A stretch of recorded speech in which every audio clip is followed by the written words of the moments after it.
Setelah manusia dihisab dan ditimbang amal perbuatannya, Allah Ta'ala membentangkan jembatan di atas neraka Jahanam.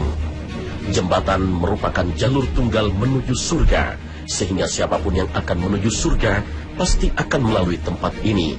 Jembatan inilah yang disebut dengan Sirat.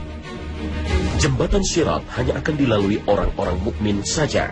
Orang kafir tidak akan melewati tahap ini. Mereka sudah digiring menuju neraka oleh Allah Subhanahu wa Ta'ala. Sirat berasal dari bahasa Arab yang mengandung arti suatu jalan yang terang. Namun secara syariat, sirat berarti jembatan yang dibentangkan di atas punggung atau permukaan neraka Jahanam. Semua orang mukmin kelak pasti akan melintasi neraka, sehingga seluruh mukmin tahu betul seperti apa kengerian api neraka.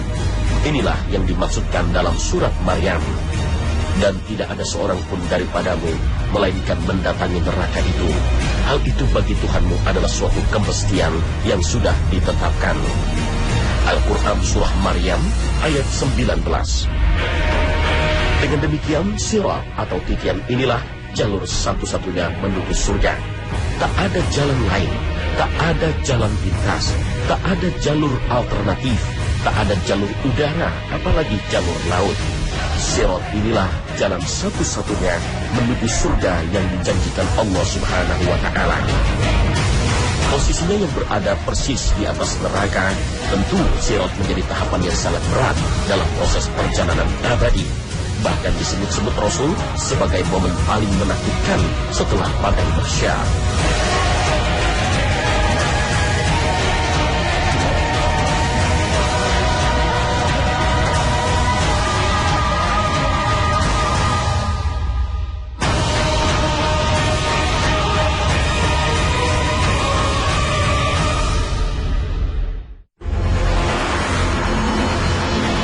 Assalamualaikum warahmatullahi wabarakatuh.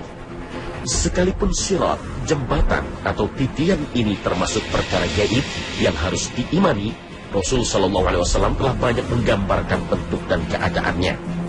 Dalam sebuah potongan hadis yang panjang, Abu Sa'id Al-Khudri radhiyallahu anhu menceritakan bahwa Rasulullah SAW bersabda, "Kemudian didatangkanlah jembatan dan dibentangkan di antara dua punggung neraka Jahanam. Kami para sahabat bertanya, 'Wahai Rasulullah, bagaimanakah bentuk jembatan itu?' Rasulullah menjawab, 'Jembatan itu licin dan menggelincirkan. Di atasnya terdapat besi-besi pengait dan kawat berduri yang ujungnya bengkok. Ia bagaikan pohon berduri di daerah Najd, dikenal dengan pohon sa'dan.'" Abu Sa'id Al-Khudri radhiyallahu anhu kemudian berkata, "Telah sampai berita kepadaku bahwa sirat itu lebih halus dari rambut dan lebih tajam dari pedang." Hadis riwayat Muslim. Sahabat mulia Hudzaifah radhiyallahu anhu juga pernah mendengar sabda Nabi sallallahu alaihi wasallam. Di kedua sisi sirat terdapat besi pengait yang digantungkan dan diperintahkan untuk mengait siapa saja yang diperintahkan kepadanya. Maka ada yang terpeleset, namun dia selamat, dan ada pula yang terjungkir masuk ke dalam neraka. Hadis riwayat Muslim. Imam An-Nawawi menjelaskan hadis ini bisa dipahami terdapat 3 golongan manusia. Pertama, mereka yang selamat, tidak terkena, tidak disambar besi pengait sama sekali. Kedua, mereka yang terpleset disambar besi pengait, kemudian dilepas lagi dan dibebaskan, selamat. Ketiga, mereka yang terjungkir, dilemparkan, dan jatuh ke dalam neraka Jahanam. Abu Hurairah radhiyallahu anhu menuturkan bahwa Rasulullah SAW bersabda, "Pada jembatan itu terdapat besi-besi pengait seperti duri pohon sa'dan. Pernahkah kalian melihatnya?" Para sahabat menjawab, "Pernah, wahai Rasulullah." Rasulullah bersabda, "Maka ia seperti duri pohon sa'dan. Hanya saja tidak ada yang mengetahui ukuran besarnya kecuali Allah." Hadis riwayat Bukhari. Dengan demikian, sirat atau jembatan atau titian merupakan jalur atau jembatan yang dibentangkan di atas neraka Jahanam. Sangat licin, sehingga sangat mengkhawatirkan siapa saja yang lewat di atasnya. Sirat juga memiliki sifat menggelincirkan. Para ulama telah menerangkan maksud dari menggelincirkan, yaitu ia bergerak ke kanan dan ke kiri sehingga membuat orang yang melewatinya takut akan tergelincir dan tersungkur jatuh. Di kedua sisinya terdapat besi pengait semacam cangkar dan duri. Tidak ada yang mengetahui besarnya kecuali Allah Ta'ala. Penuh dengan duri, ujungnya bengkok. Ini menunjukkan siapa yang terkena besi pengait ini tidak akan lepas dari cengkramannya. Terpleset atau tidak, tergelincir atau tidak, dan tersambar oleh pengait besi atau tidak, semua itu ditentukan oleh amal ibadah dan keimanan masing-masing orang saat hidup di dunia. Karena sirat tersebut terbentang membujur di atas neraka jahanam, barang siapa terpleset dan tergelincir atau terkena sambaran besi pengait, maka ia akan terjatuh ke dalam neraka jahanam. Jembatan ini lebih lembut dari rambut, namun lebih tajam dari pedang. Artinya sangat kecil sekali. Saking kecilnya sirat menjadi tajam, tentu sangat mengerikan bagi yang akan meniti di atasnya. Sekalipun bentuknya halus dan tajam, manusia tetap dapat melewatinya. Karena Allah Subhanahu wa Ta'ala Maha Kuasa untuk menjadikan manusia mampu berjalan di atas apapun. Kesulitan untuk melihat sirat karena kehalusannya atau terluka karena ketajamannya, semua itu bergantung kepada kualitas keimanan setiap orang yang melewatinya.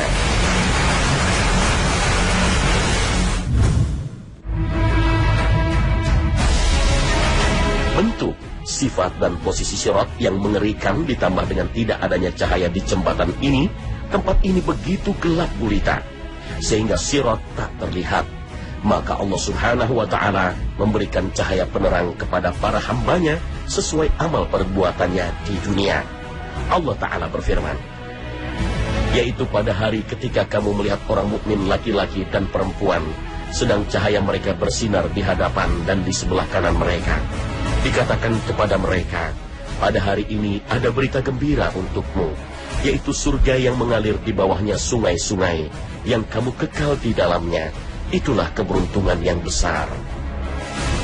Pada hari ketika orang-orang munafik laki-laki dan perempuan berkata kepada orang-orang yang beriman, tunggulah kami, supaya kami dapat mengambil sebagian dari cahayamu. Dikatakan kepada mereka, kembalilah kamu ke belakang dan carilah sendiri cahaya untukmu. Lalu diadakan di antara mereka, yaitu orang mukmin dan orang munafik, dinding yang mempunyai pintu. Di sebelah dalamnya yang menghadap orang mukmin ada rahmat, dan di sebelah luarnya yang menghadap orang munafik, dari situ ada siksa. Orang-orang munafik itu memanggil mereka, orang-orang mukmin, seraya berkata, bukankah kami dahulu bersama-sama dengan kamu? Mereka menjawab, benar, tetapi kamu mencelakakan dirimu sendiri dan menunggu kehancuran kami, dan kamu ragu-ragu serta ditipu oleh angan-angan kosong, sehingga datanglah ketetapan Allah, dan kamu telah ditipu terhadap Allah oleh setan yang amat penipu. Al-Quran Surah Al-Hadid ayat 12 hingga 14. Orang-orang yang beriman diberi cahaya yang menerangi mereka pada saat melintasi sirat. Terangnya cahaya yang mereka miliki akan sesuai dengan amal mereka masing-masing. Adapun orang-orang munafik, mereka tidak diberi cahaya, sehingga mereka pun jatuh ke dalam neraka jahanam. Ibnu Katsir menjelaskan, Allah Ta'ala mengabarkan tentang orang-orang yang beriman, bahwasannya pada hari kiamat, mereka memiliki cahaya yang bersinar di hadapan mereka, sesuai dengan amal perbuatan mereka. Tentang firman Allah Ta'ala yang artinya, sedang cahaya mereka bersinar di hadapan mereka. Abdullah bin Mas'ud berkata, mereka melintasi sirat sesuai dengan amal perbuatan mereka. Di antara mereka ada yang memiliki cahaya sebesar gunung, ada yang memiliki cahaya seperti pohon kurma, dan ada pula yang memiliki cahaya seperti setinggi seorang laki-laki yang berdiri tegak. Orang yang paling rendah adalah yang memiliki cahaya pada ibu jari mereka. Terkadang bersinar dan terkadang cahaya tersebut padam.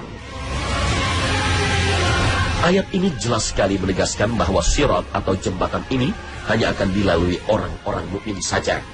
Tentu di kalangan orang-orang mukmin ada yang munafik dan ada yang mukmin soleh. Cahaya yang diberikan Allah pun tentu berbeda saat memasuki jembatan sirat. Ad-Dhahhak bahkan menegaskan, tidak ada seorang pun melainkan pasti diberikan cahaya pada hari kiamat. Maka ketika mereka sampai ke sirat, padamlah cahaya yang dimiliki oleh orang-orang munafik. Maka ketika orang-orang mukmin melihat hal itu, Mereka khawatir kalau cahaya mereka juga ikut padam sebagaimana cahaya orang-orang munafik. Orang-orang mukmin pun berdoa, "Wahai Rabb kami, sempurnakanlah cahaya kami." Orang-orang mukmin benar-benar seperti sengaja diperlihatkan nasib orang-orang yang celaka, seperti nasib orang munafik yang cahayanya dipadamkan Allah, sehingga suasana pun semakin mencekam. Orang-orang mukmin juga khawatir kalau cahayanya akan padam. Tentu ada hikmah besar mengapa kaum mukmin melihat kengerian-kengerian itu semua, agar kelak saat memasuki surga, kenikmatan itu semakin berlipat. Karena telah melihat berbagai kengerian-kengerian yang dialami oleh orang-orang yang durhaka.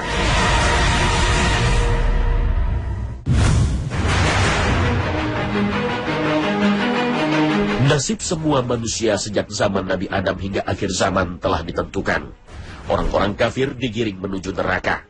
Para penyembah berhala digiring oleh berhala-berhalanya menuju neraka. Para penyembah matahari digiring mengikuti matahari menuju neraka. Inilah yang dituturkan sahabat mulia Abu Sa'id Al-Khudri. Sesungguhnya manusia pada masa Nabi SAW bertanya, "Wahai Rasulullah, apakah kami melihat Rabb kami pada hari kiamat?" Rasulullah SAW menjawab, "Iya." Rasulullah SAW berkata, "Apakah kalian kesulitan berdesak-desakan ketika melihat matahari di siang hari yang tidak ada awan? Apakah kalian kesulitan berdesak-desakan ketika melihat bulan di malam purnama yang tidak ada awan?" Mereka para sahabat menjawab, "Tidak, wahai Rasulullah." Rasulullah SAW kemudian bersabda, "Kalian tidaklah kesulitan ketika melihat Allah Ta'ala pada hari kiamat, sebagaimana kalian tidak kesulitan ketika melihat keduanya, matahari dan bulan purnama." Pada hari kiamat, ada seseorang yang berteriak, "Hendaklah setiap umat mengikuti apa yang dahulu disembahnya," sehingga tidak ada seorang pun yang menyembah selain Allah Ta'ala, baik menyembah berhala dan patung, melainkan mereka pasti terjerumus ke dalam neraka, sampai tidak ada yang tersisa sedikit pun. Kecuali mereka yang menyembah Allah Ta'ala, baik orang yang baik dan buruk, dan sisa ahli kitab. Maka orang Yahudi dipanggil. Kemudian ditanyakan kepada mereka, "Apa yang dahulu kalian sembah?" Mereka menjawab, "Dahulu kami menyembah Uzair, putra anak Allah." Dikatakan kepada mereka, "Kalian berdusta. Allah tidak menjadikan memiliki istri dan anak. Lalu apa yang kalian inginkan?" Mereka berkata, "Kami haus, wahai Rabb kami, berilah kami minum." Lalu mereka diberi isyarat pada sesuatu yang mereka inginkan tersebut. Mereka pun digiring ke neraka, seakan-akan neraka tersebut bagaikan fata morgana. Sebagian memukul sebagian yang lain, lalu mereka terjerumus jatuh ke dalam neraka. Maka orang Nasrani dipanggil. Kemudian ditanyakan kepada mereka, "Apa yang dahulu kalian sembah?" Mereka menjawab, "Dahulu kami menyembah Al-Masih, putra anak Allah." Dikatakan kepada mereka, "Kalian berdusta. Allah tidak menjadikan memiliki istri dan anak. Lalu apa yang kalian inginkan?" Mereka berkata, "Kami haus, wahai Rabb kami, berilah kami minum." Lalu mereka diberi isyarat pada sesuatu yang mereka inginkan tersebut. Mereka pun digiring ke neraka, seakan-akan neraka tersebut bagaikan fata morgana. Sebagian memukul sebagian yang lain, lalu mereka terjerumus jatuh ke dalam neraka, hingga tidaklah tersisa melainkan orang yang menyembah Allah Ta'ala, baik orang baik atau orang fajir. Allah Ta'ala lalu mendatangi mereka dalam bentuk yang paling ringan yang dapat mereka lihat. Allah berfirman, "Apa yang kalian tunggu? Padahal setiap umat mengikuti apa yang mereka sembah." Mereka menjawab, "Wahai Rabb kami, kami memisahkan diri dari manusia ketika kami membutuhkan apa yang kami butuhkan kepada mereka. Akan tetapi kami tidak berteman kepada mereka." Maka Allah berfirman, "Aku adalah Rabb kalian." Mereka berkata, "Aku berlindung kepada Allah darimu. Kami tidak akan menyekutukan Allah dengan sesuatu pun." Mereka mengucapkan itu 2 atau 3 kali, sampai sebagian mereka hampir berbalik. Allah bertanya, "Apakah di antara kalian dan Dia, Allah, memiliki tanda-tanda yang dapat kalian kenali?" Mereka mengatakan, "Iya." Maka disingkaplah betisnya, sehingga tidaklah tersisa orang yang dahulu bersujud kepada Allah dari dalam dirinya, ikhlas, kecuali Allah izinkan baginya untuk bersujud. Dan tidaklah tersisa orang yang sebelumnya bersujud karena riya, kecuali Allah jadikan punggungnya 1 lipatan. Setiap kali hendak bersujud, maka dia tersungkur di atas tengkuknya. Kemudian mereka mengangkat kepala mereka, dan Allah telah berubah bentuk sebagaimana yang mereka lihat pertama kalinya. Kemudian Allah berfirman, Aku adalah Rabb kalian. Mereka pun berkata, Engkau adalah Rabb kami. Kemudian dibentangkan jembatan di atas neraka Jahanam, dan berlakulah syafaat pada hari itu. Mereka pun berkata, berdoa, Ya Allah, selamatkanlah, selamatkanlah. Hadis riwayat Muslim. Mengomentari hadis ini, Ibnu Rajab rahimahullah mengatakan, hadis ini jelas menunjukkan bahwa siapa saja yang beribadah kepada sesuatu selain Allah Ta'ala, seperti Al-Masih dan Uzair dari golongan ahli kitab, maka mereka akan dikumpulkan bersama orang-orang musyrik lainnya ke dalam neraka sebelum sirat dibentangkan. Para penyembah berhala, pohon, bulan, dan selain itu dari golongan orang-orang musyrik, masing-masing golongan akan mengikuti apa yang dahulu mereka sembah di dunia. Mereka pun dikembalikan ke neraka bersama sesembahannya terlebih dahulu. Hal ini telah ditunjukkan oleh Al-Quran melalui firman Allah Ta'ala yang menceritakan kondisi Fir'aun. Ia berjalan di muka kaumnya di hari kiamat, lalu memasukkan mereka ke dalam neraka, dan neraka itu seburuk-buruk tempat yang didatangi. Al-Quran Surah Hud ayat 98. Dengan demikian yang tersisa hanyalah orang-orang yang beriman. Orang-orang mukmin, ada yang pendosa, munafik, dan orang-orang mukmin yang saleh. Mereka inilah setelah mendapatkan minuman segar di telaga, mereka digiring menuju sirat, sebuah jembatan yang membentang di atas neraka menuju surga. Umat Muhammad SAW mendapatkan giliran pertama untuk melintasi jembatan ini. Inilah yang dituturkan Abu Hurairah radhiyallahu anhu bahwa Nabi SAW bersabda, dan dibentangkanlah sirat di antara dua punggung neraka Jahanam, maka aku dan umatku yang pertama kali melintasinya. Hadis riwayat Bukhari. Kondisi umat Muhammad SAW ketika melintasi sirat akan sesuai dengan amal perbuatan mereka masing-masing, dan juga sesuai dengan sikap mengikuti sunnah atau petunjuk mereka terhadap sunnah Nabi SAW. Barang siapa yang konsisten berjalan di atas jalan petunjuk Nabi SAW ketika di dunia, maka Allah Ta'ala mudahkan dan teguhkan dia ketika berjalan di atas jalan atau jembatan. Sebaliknya, orang yang berpaling dan menyimpang dari petunjuk Nabi SAW, maka dia akan tergelincir, bisa tersambar besi-besi pengait yang ada pada syirat. Allah Ta'ala tidaklah menzalimi hambanya sedikit pun, karena masa ini adalah masa ditegakkannya keadilan. Rasulullah SAW bersabda, lalu diutuslah Amanah dan Rahim, tali persaudaraan. Keduanya berdiri di samping kiri dan kanan sirat tersebut. Orang yang pertama melewatinya seperti kilat. Aku bertanya, dengan bapak dan ibuku aku korbankan demi engkau, adakah sesuatu seperti kilat? Rasulullah SAW menjawab, tidakkah kalian pernah melihat kilat? Bagaimanakah kilat lewat datang dalam sekejap mata? Kemudian ada yang melewatinya seperti angin, kemudian seperti burung, dan seperti kuda yang berlari kencang. Mereka melintas sesuai dengan amal perbuatan mereka. Ketika itu Nabi kalian berdiri di atas sirat sambil berkata, Ya Allah, selamatkanlah, selamatkanlah, sampai giliran para hamba yang lemah amalnya, sehingga datanglah orang tersebut, lalu dia tidak bisa melewatinya kecuali dengan merangkak. Beliau bersabda lagi, di kedua sisi sirat terdapat besi pengait yang bergantungan untuk menyambar siapa saja yang diperintahkan untuk disambar. Maka ada yang terpeleset namun selamat, dan ada pula yang terjungkir ke dalam neraka. Hadis riwayat Muslim. Dalam riwayat yang lain, Nabi SAW bersabda, orang mukmin berada di atasnya sirat. Ada yang secepat kedipan mata, ada yang secepat kilat, ada yang secepat angin, ada yang secepat kuda yang amat kencang berlari, dan ada yang secepat pengendara. Maka ada yang selamat setelah terpeleset, dan ada pula yang dilemparkan ke dalam neraka. Mereka yang paling terakhir merangkak secara perlahan. Hadis riwayat Bukhari dan Muslim. Dalam perjalanan menuju keabadian, kita akan melewati yang namanya syirat. Syirat itu seperti yang disabdakan oleh Rasulullah SAW di dalam hadis riwayat Imam Bukhari, adalah jembatan yang menghubungkan antara dua tepi neraka. Sirat ini dibahas di dalam riwayat Imam Muslim bab iman.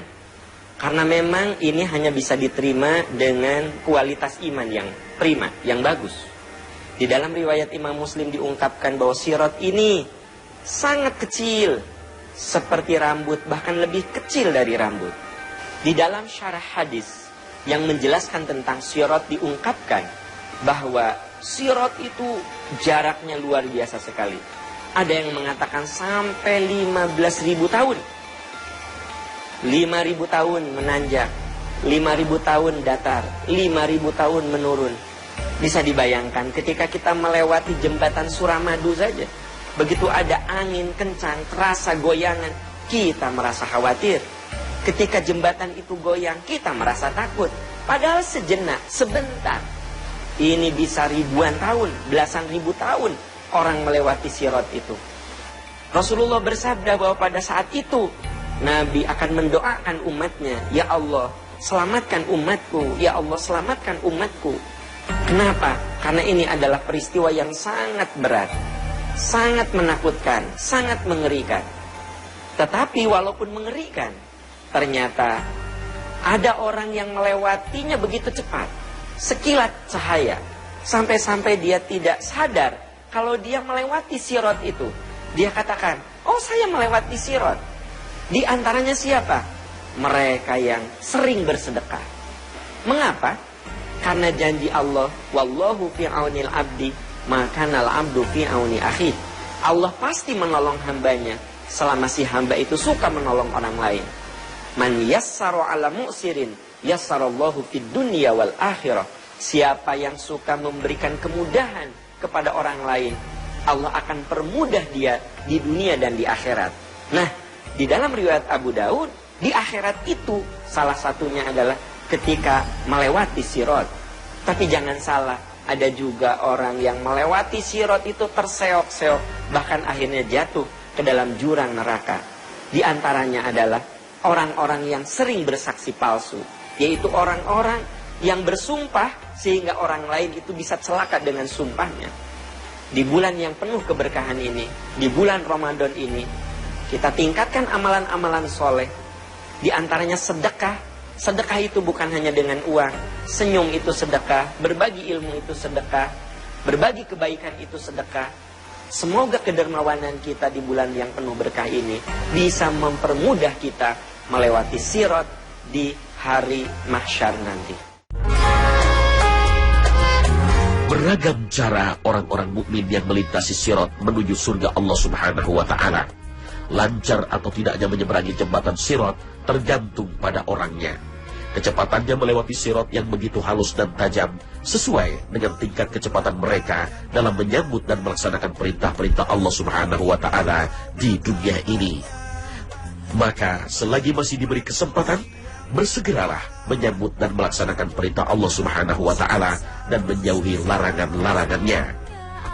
Nah pemirsa, tetap bersama Khazanah Perjalanan Abadi setiap hari pukul 5.15 sepanjang bulan Ramadan.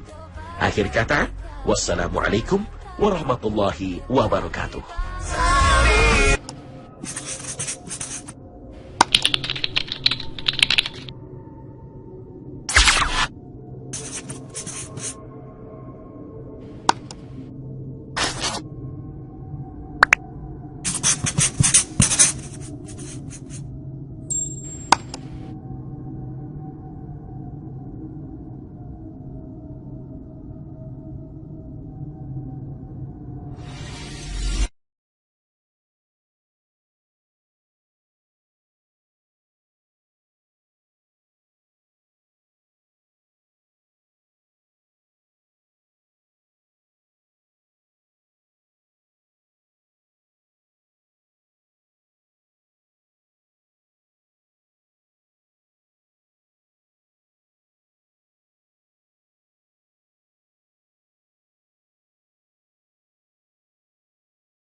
tatkala manusia dihisab dan ditimbang amal perbuatannya, Allah Ta'ala membentangkan jembatan di atas neraka jahanam. Jembatan merupakan jalur tunggal